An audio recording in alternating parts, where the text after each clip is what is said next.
You expect us to cover that?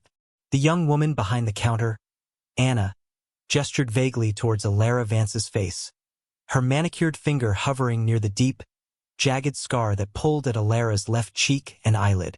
It was a harsh mark on an otherwise gentle, aged face, a permanent reminder etched into her skin. Alara, wrapped in a simple, worn coat despite the stuffy waiting room of the private healthcare clinic, simply blinked slowly, her quiet eyes meeting the clerk's dismissive gaze. I was told. My service. This is related, Alara murmured, her voice soft, almost reedy, a stark contrast to the crisp, impatient tones of the clinic staff. She looked tired, perhaps a little frail, her shoulders slightly stooped not just from age, but perhaps from carrying burdens unseen. She clutched a worn folder containing faded documents, her knuckles pale. Anna scoffed, tossing a sheaf of papers onto the counter. Service? We process claims, ma'am, we don't deal with charity cases or whatever story you've cooked up. This isn't the VA. We need proper, verified documentation. And frankly, she leaned closer, lowering her voice but not its contempt. With that, disfigurement, proving it's a direct service-related injury without pristine, dated records from the exact incident is going to be impossible. Your paperwork is insufficient. Frankly, you look insufficient. The words hung in the air, cold and sharp. Alara didn't flinch outwardly, but a flicker of something deep and old passed across her eyes. Not pain from the words, but perhaps a profound, weary disappointment. She'd faced worse than careless cruelty from strangers. Much, much worse. The scar itself was proof of that. Yet here she was, years later, still battling, not enemies on a battlefield, but bureaucracy and casual disdain in a sterile room while seeking basic medical care she had earned countless times over. It was a different kind of fight, one waged with patience instead of bullets, with quiet endurance instead of explosive action.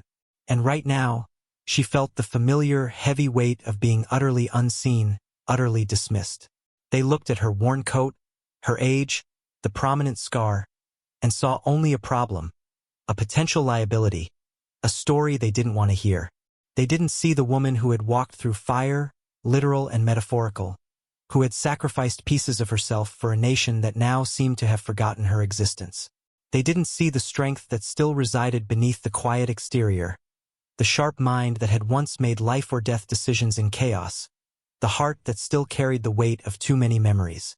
To them, she was just an inconvenience, an old woman with a face they didn't want to look at, asking for something she apparently hadn't earned in their narrow, paper-driven world.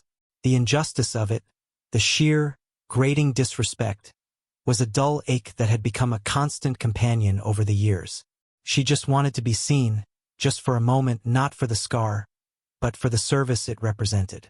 But in this moment, facing this young woman's open disgust, hope felt like a distant, unreachable shore. If you've ever witnessed someone treated with such callous disregard, someone who deserved only respect, type honor in the comments. Let's show them they aren't alone. Alara Vance's story wasn't written in the crisp, laminated paper Anna demanded. It was etched into the lines of her face, the slight tremor in her hands, and most visibly, the scar. 50 years ago, Alara Vance had been anything but insufficient. She was a force, a rising star in a world that rarely acknowledged women at its sharpest edges. She joined the military during a time of seismic shifts, not just in the world, but within the armed forces themselves. She wasn't just a soldier. She was a strategist, an innovator, a leader who commanded respect in the most dangerous environments. Her career had spanned decades, taken her to forgotten corners of the globe, and placed her at the forefront of operations that would remain classified for generations. She'd worked in intelligence, in tactical command, in areas where failure meant catastrophe on a global scale. The scar? A souvenir from a night operation gone sideways, a close call that had cost lives, but ultimately saved many more due to her decisive, under-fire leadership. She'd been highly decorated, risen through the ranks to a level few women, or men for that matter, ever reached. But that was then. After retirement, she'd sought a quiet life, faded back into the background, preferring the anonymity she couldn't have during her service. She lived simply, perhaps too simply, her pension adequate but not lavish, her focus now on tending a small garden and volunteering at a local animal shelter. The complex health issues that had arisen in recent years, silent consequences of exposure and extreme stress endured during her service, were a new battle. Navigating the convoluted world of private healthcare, required due to changes in coverage and location, was proving to be unexpectedly difficult. This clinic was supposed to be the next step, recommended for its specialists. Instead, it felt like stepping back into an old nightmare of being underestimated, judged purely on surface appearance. Anna, oblivious to the silent history standing before her, continued to sort papers with exaggerated efficiency. "Look, ma'am, this form DD-214 is from decades ago. It's barely legible. And where is the specific incident report linking your injury to combat action at that time? Our system requires clear, chronological documentation. Without it, we can't verify eligibility based on service connection." Its clinic policy, her tone implied Alara was either trying to scam them or was simply too incompetent to follow simple instructions. Alara tried again, pulling out another document, less official looking but bearing a faint, embossed seal. This was commendation. It mentions the incident, unofficially, and my commanding officer at the time. Perhaps a call could verify. Anna barely glanced at it. A commendation? Ma'am, we need medical records, not dusty old awards. And we don't make calls based on your say-so. Who was this commanding officer anyway? Do you have their current contact information? We can't just call random people. Alara hesitated. Providing the name felt wrong. She hadn't traded on that name in years. It felt like exploiting a relationship that had been forged in blood and sacrifice. A bond that transcended titles and ranks, even if one party had ended up at the very pinnacle of power. But facing this wall of indifference, desperation began to chip away at her reserve. She quietly stated, "General Markham." He might remember. Anna froze, a pen halfway to a form. She stared at Alara, then burst into a short, sharp laugh. "General Markham? You're saying the General Markham? Head of CENTCOM during the Gulf War? Current advisor to the Joint Chiefs? Ma'am, please, don't make things more difficult with fantasies. People like you don't just know people like that." Her laughter was joined by a snicker from another staff member within earshot. Alara felt a familiar weariness settle deep in her bones. It wasn't the first time her past was deemed unbelievable by those who couldn't comprehend its reality. She simply nodded, her expression unreadable. "Very well," she said softly, beginning to gather her insufficient papers. "If there's nothing else." Just as Alara was about to turn from the counter, defeated, a man emerged from an inner office. He was Davidson, the clinic manager, a portly man in a suit that looked slightly too tight, radiating an air of self-importance. "Problem here, Anna?" he asked, his eyes sweeping over Alara with the same dismissive glance. "Just Mrs. Vance, Mr. Davidson. Insufficient documentation for a service-related claim. Trying to claim coverage for a facial disfigurement from, get this, General Markham." Anna finished with an eye roll. Davidson chuckled, a dry, unpleasant sound. "Ah yes, the perennial problem. People trying to game the system." "Ma'am," he addressed Alara directly, though his tone was condescending. "We run a professional clinic. We require verifiable facts, not tall tales of knowing military brass. Your paperwork is not in order. We cannot proceed with your application today. Perhaps you should try the VA if you have such extraordinary claims. They might have more time for elaborate stories." He folded his arms across his chest, a clear sign of finality. Alara felt a knot tighten in her stomach. She wasn't just being denied care. She was being treated like a liar, a fantasist. All her sacrifices, her years of service, reduced to an elaborate story by this man who likely hadn't served a day in his life. Her quiet patience, usually boundless, was wearing thin. But confrontation wasn't her style, not this kind. Not here. She simply looked at him, her gaze steady, betraying none of the turmoil within. It is not a tall tale, Mr. Davidson. The scar is real. The service is real. General Markham is real. And he knows who I am. Davidson actually smirked.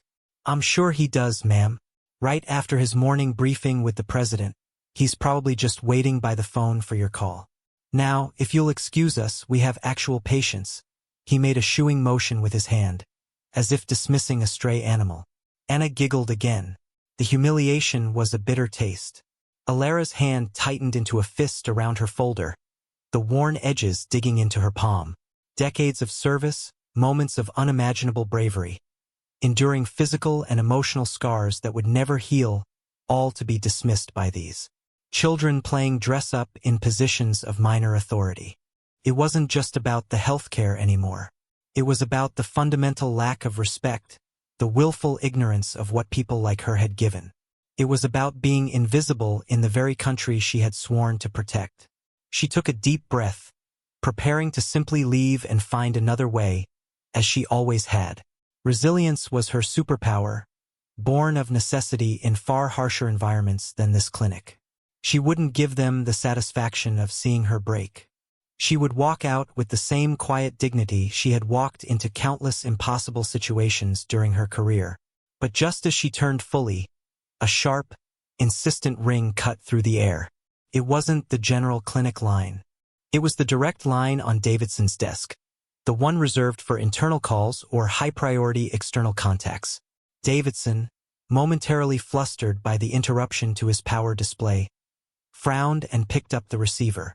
"Davidson," he answered, his tone still clipped and annoyed. The voice on the other end was audible even to Alara, low, resonant, and radiating an unmistakable aura of command. Davidson's face, seconds before smug, went slack. His eyes widened, fixed on some point across the room as if seeing a ghost. The color drained from his cheeks, leaving a pasty, unhealthy pallor. Anna, watching her manager's sudden transformation, stopped smiling. A hush fell over the immediate area. Alara, drawn by the sudden tension, paused. Davidson stammered into the phone. Yes, General. Markham, sir. I understand, sir." He swallowed hard, his tie suddenly looking much tighter around his neck. The voice on the other end continued, a low, steady stream of words that seemed to strip away Davidson's composure layer by layer. Alara couldn't make out the exact words, but the tone was clear, authoritative, urgent, and deeply serious. Davidson kept nodding, his eyes darting towards Alara, then quickly away as if looking at her was forbidden. His previous arrogance had completely evaporated, replaced by naked fear. "No, sir, I didn't realize. She didn't have the proper—" "Yes, sir. I understand. Immediately, sir. Consider it done. Personal attention, sir. Of course. And the staff involved." "Yes, sir. Fully understood." "Thank you, sir." He slowly lowered the receiver, his hand trembling slightly. He stared at the phone for a moment as if it might bite him, then slowly, fearfully, turned his gaze back to Alara. Anna and the other staff member watched him, bewildered and increasingly nervous. "Mr. Davidson?" "Who?" Anna whispered, but Davidson held up a shaking hand, silencing her. He took a step towards Alara, his previous condescension replaced by a look of dawning horror and profound respect. "Mrs. Vance," he began, his voice barely a whisper, completely devoid of its earlier bluster. I apologize. Profoundly. "There seems to have been a grave misunderstanding." He gestured lamely at Anna. "My staff. I was misinformed." Alara simply watched him, her expression unreadable. She hadn't needed the phone call to know who she was, but the sudden shift in power dynamic was striking. Davidson cleared his throat, visibly pulling himself together, though his hands still shook. He looked at the scar, not with disgust now, but with something akin to awe or perhaps terror. "General Markham. He was just on the phone, Mrs. Vance. He explained. He explained everything." His voice gained a strange reverence as he spoke the general's name. "He asked. He demanded to know why you were being denied care," he said. He said anyone who touches a hair on your head without the utmost care and respect will answer directly to him. He said that scar is a medal of honor, not a pre-existing condition to be questioned. Davidson swallowed again, looking utterly overwhelmed. He said you saved his life. On that operation, the one that gave you that scar. He finally managed to look directly at Alara, his eyes wide with disbelief and shock. He called you the commander. He said you were the sharpest mind, the bravest soldier he ever knew. He said you commanded the unit on the ground that night while he was just overseeing. He said you made the impossible calls, the ones that saved everyone when everything went to hell. The clinic staff, who had been listening with growing astonishment, exchanged wide-eyed glances. The quiet, unassuming old woman in the worn coat wasn't just a veteran. She was the commander, a legendary figure whispered about by a 4-star general. Anna's face was sheet white, her earlier smirk wiped away by dawning horror. She looked from Alara to Davidson, then back to Alara, her eyes fixed on the scar that suddenly seemed to pulse with hidden history. Davidson continued, his voice now laced with almost frantic attempts at damage control. Mrs. Vance, please. We will expedite everything. The best specialists, immediate appointments, whatever you need. On the clinic's dime. Please, tell us what you need.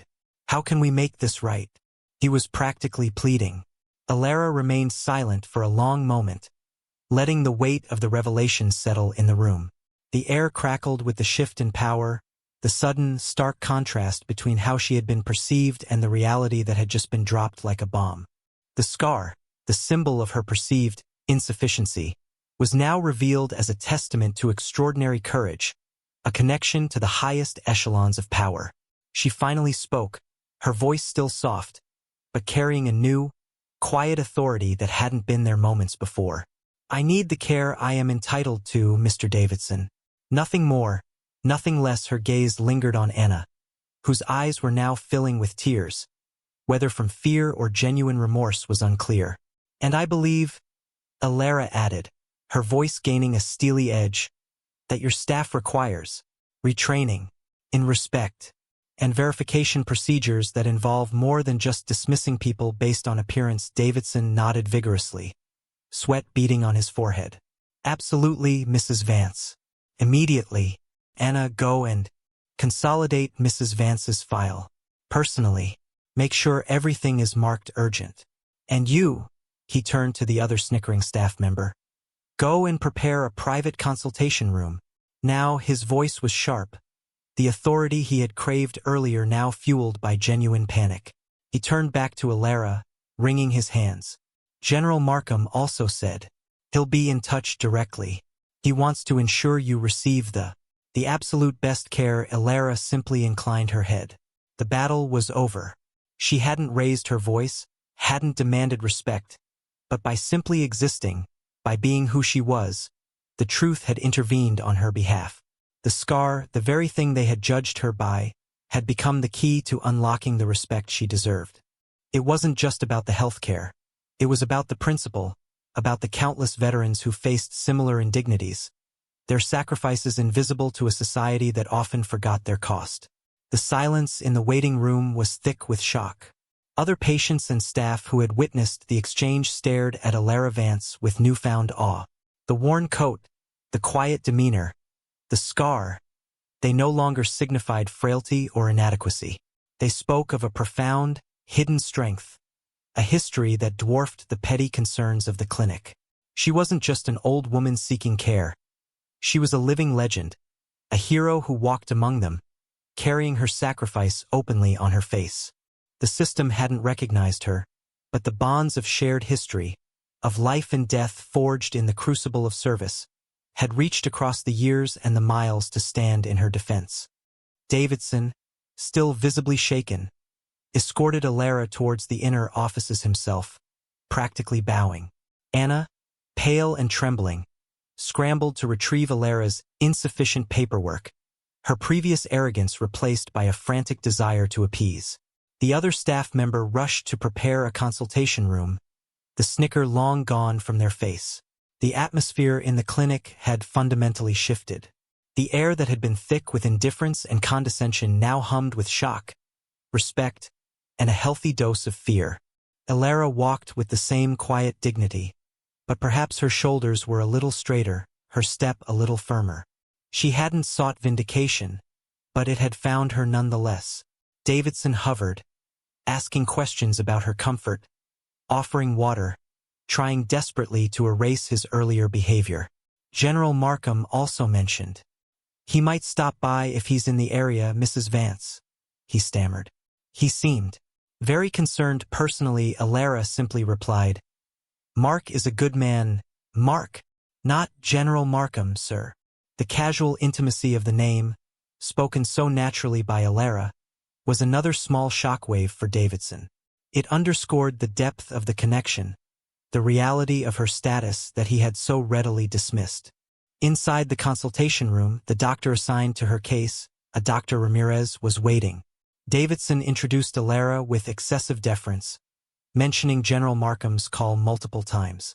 Dr. Ramirez, a seasoned professional, took one look at Illyra's scar, then at the sudden flurry of activity and panic surrounding her, and seemed to grasp the situation instantly. He approached Illyra not with pity or clinical detachment, but with genuine respect in his eyes. "Mrs. Vance," he said, his voice calm and kind, "thank you for your service. Please, tell me how I can help." Illyra finally felt a sense of relief wash over her. This was what she had come for. Not recognition, but care. Care delivered with the dignity she had earned. She began to explain her symptoms, her voice steady now, detailing the years of quiet struggle. Davidson remained outside the room for a while, hovering anxiously, occasionally pulling staff members aside for hushed, stern conversations. It was clear that the consequences of the morning's events were already being felt. Anna was later seen openly weeping in a break room, facing termination. Davidson himself looked like a man whose career was balancing on a knife's edge. General Markham's intervention hadn't just secured Illyra immediate, top-tier care. It had sent a powerful message, a ripple effect through the clinic about the true cost of disrespect.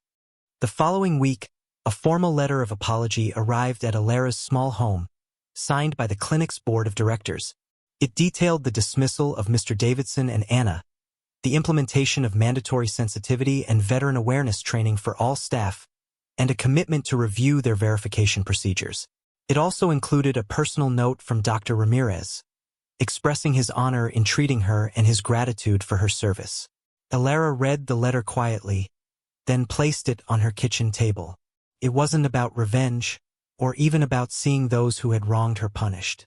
It was about principle, about ensuring that perhaps, just perhaps, the next veteran, less visible, less connected than she unexpectedly turned out to be, wouldn't face the same wall of indifference and disrespect. Her treatments began shortly after, handled with the utmost professionalism and care. The scar was examined by specialists, its history treated with reverence rather than revulsion. The physical pain remained, a chronic companion, but the emotional wound of being dismissed had begun to heal. One afternoon, as she left the clinic after an appointment, a young receptionist she hadn't seen before smiled warmly. "Have a good day, Mrs. Vance, and thank you." Simple words, but they held a weight that Anna's earlier scorn never could. Illyra smiled back, a genuine smile that crinkled the corners of her eyes, even the one near the scar. The scar was still there, a permanent part of her. But now, perhaps, in the eyes of those who saw it, it would carry a different meaning. It wouldn't be a mark of insufficiency, but a testament to a lifetime of courage, sacrifice, and quiet strength. Her story served as a potent reminder that true worth is rarely found on the surface, and that the quietest among us may carry the most extraordinary histories. Never judge a book by its cover, especially when that cover bears the honorable marks of battles fought and won. Respect is not earned by rank or appearance, but is the fundamental right of every human being, particularly those who have given pieces of themselves for the greater good. Illyra Vance, the quiet woman with the scar, walked back into her simple life, no longer invisible, her dignity restored not by her own hand, but by the enduring power of loyalty, honor, and the truth finally brought to light. If the story touched you and you believe in honoring those who serve, hit the like button and share this video. And for more stories about hidden heroes and the power of respect, make sure to subscribe to my channel.